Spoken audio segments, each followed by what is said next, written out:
Hello, welcome to Simple Answers. In this video, I'll be showing you how to fix picture-in-picture YouTube not working on iPhone.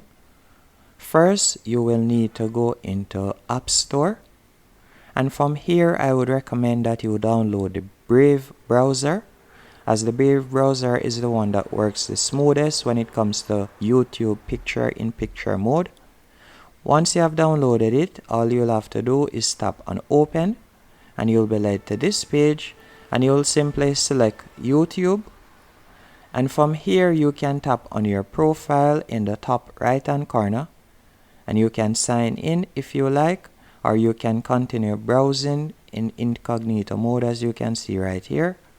And once you have selected a video that you like, you can simply tap on the video, then select full screen, which would be the box icon in the bottom right hand corner.